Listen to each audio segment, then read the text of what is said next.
Hello everybody, this is Radagast bringing you another Battle for Middle-earth 2 commentary. Today's game is going to be between Pestilence and his partner MaGe, and they're going to be versing RECON Dark and Crank the Music. So it's going to be double elves versus dwarves and men. So no evil factions today. Great sorrow to us all. Looks like everyone actually started off with an economy opening. Everyone went for a double resource building first. So not too much crazy aggression in the beginning of the game. Looks like everyone's just going to go ahead and get up a standard barracks. Dwarves positioning this. Looks like they're going to be doing some sort of a, yeah, there it is. The dwarves are going to be pulling a mineshaft trick. Or they're going to go in between the two players so they can't see because of the cloud of war. And building a mineshaft. It's very nice placement right there.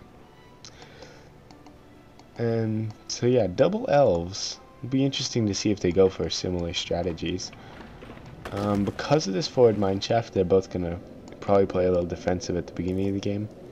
Looks like the one elven player actually got farsight just to be able to see what the men are doing.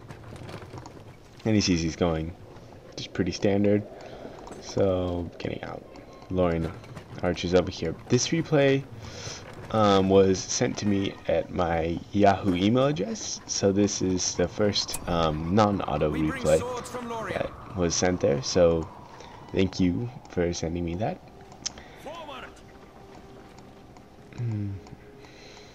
And yeah, the elves actually somehow knew to go over here. Maybe they were just suspected that he was trying to cheese like that.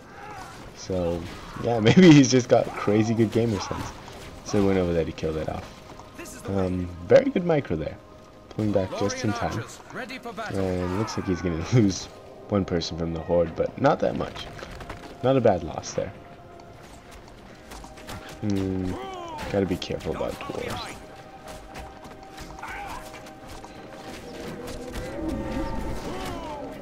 So yeah, just pretty much just basic defensive play between the two elven players here.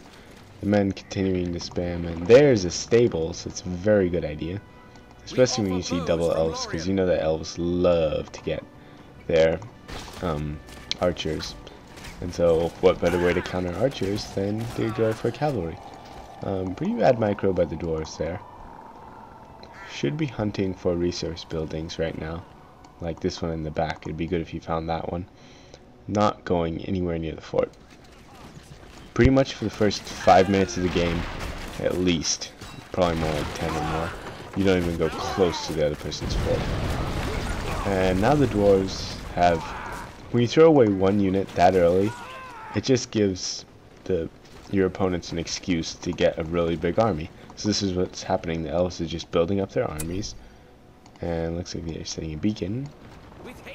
I'm not exactly sure what that's all about. Oh, he's just saying you've got archers in my base, you might want those.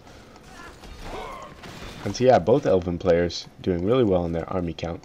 So I'm guessing that the dwarves are just going to sit back for a minute and get more troops. Because if they throw more troops at this, then the elves are just going to kill them immediately. And so he really needs to sit back and just be able to just produce more troops. And the elves could go on a harass, but looks like they suspected cavalry. Oh, they did use farsight again, so he saw the cavalry. So very good timing on the pikes there. Really impressive.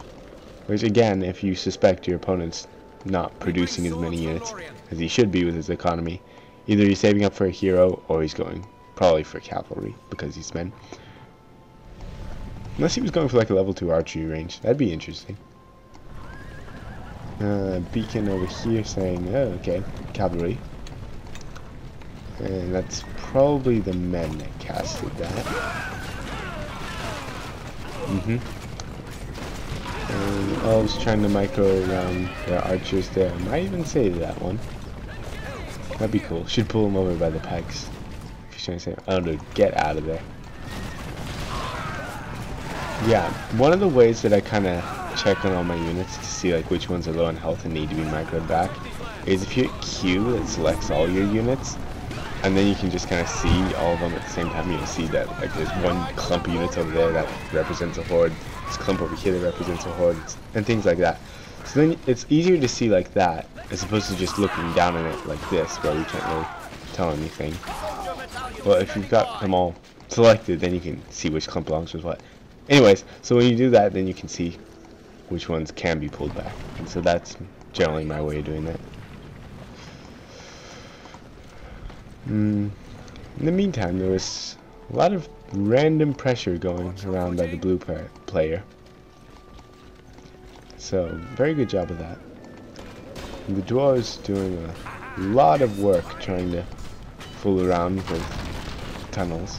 Honestly, I think a few players at lower levels focus a little too much on tunnels. I mean, it's great. They're like at the stage where like they figured out, oh my gosh, I've got tunnels. These things are awesome. And then they think, okay, now I've got to totally abuse this and use it all the time. Well, the dwarves are, it's a fine line. You've got to kind of find the balance there of like how much you really need to use them. I honestly don't use tunnels in a lot of the games that I play as dwarves, except like a situation like this. This is when you use it. That's smart. But just popping out from, what was it, over here to over here, that's not really necessary. So don't overplay tunnels. And another beacon saying, uh-oh, look out. And this is when you need archers so much. So it's difficult because the men's got these cavalry. Whoa, he's got a lot of cavalry. And so Delvin players, they really want to be producing archers to deal with the dwarves, but they want pikes to deal with the men. If they build pikes, then the men will kill them, and the dwarves will kill them. So a lot of really difficult situations going on here. I think the elves even built Arwen, which is not a very popular hero. Arwen, I myself don't like her very much. I prefer Haldir because of his, what's that, 50% attack leadership bonus. Dwarves should be just turning and fighting here. They're just wasting their money. No, attack the. No, really, he got that. I think he should have gone for troop kills, not for the mountain tree, because the elves already have a fair amount of mountain trees. Well, at least they have enough right now. So, yeah, I don't think that was really justified to go for that. In the meantime, though, the men are doing a lot of pressure over here, and it looks like the elves are even able to get out their own cavalry. So that should really change things up significantly if you micros those really well. This battle's going to be pretty much pure micro, because there's so much cavalry around. That's when micro really comes in handy. It's because, yeah, situations like that, you've got to be able to run from cavalry. Random bandit carrying all that. Is that Arwen? Yeah, it looks like there's... Is it the same Arwen? Or is that a different Arwen? Huh. I think they both got Arwen. Some dwarves sitting down here. I think he can see those. Yeah, so he should definitely be going down to kill those as soon as he's got something. Yeah, he's got archers sitting up here. So he should be going for that. And the dwarves have out a battle wagon. That's really smart play too. Just getting cavalry, dealing with all these archers. Not bad micro.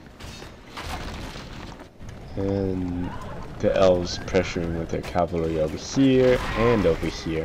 Very nice. Needs to be careful though. Yeah, there we go, pulling back. Generally in games where I get cavalry, I also get a Mirror of Galadriel, or a Well if you're men, because I really like to be able to harass with the cavalry, but what happens when you harass is so often it'll happen that you'll lose like a few of your horses each time you attack a different resource building.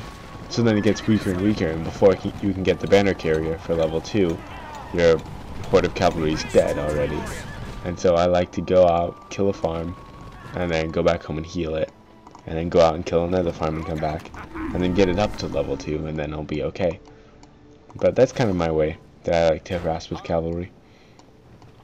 Some players just say, oh, the heck with it, I'm just going to attack like crazy, and I suppose that works too. And in the meantime, Haldir kind of getting over here and working and all that. Again, these archers are just sitting here. That's so wasteful. And this battle doesn't look like it's going to go too well for the double elven team. but they do have the Tom Bombadil from Pestilence, the bottom right one. So, and his cavalry is going to help a lot too, but I just don't think that they're going to do very well. He needs to get these horses over here. Maybe even over here. I don't know. Either spot. But yeah, I really need to be aggressive with all that. And these Lancers are doing a ton of damage. It's a really good call by Pestilence to build that. And Arwen needs to use her flood. There we go! Huge amounts of damage. And that's what Arwen's good for. That and trampling other heroes. I mean other units. Other heroes. Very hard to trample most heroes.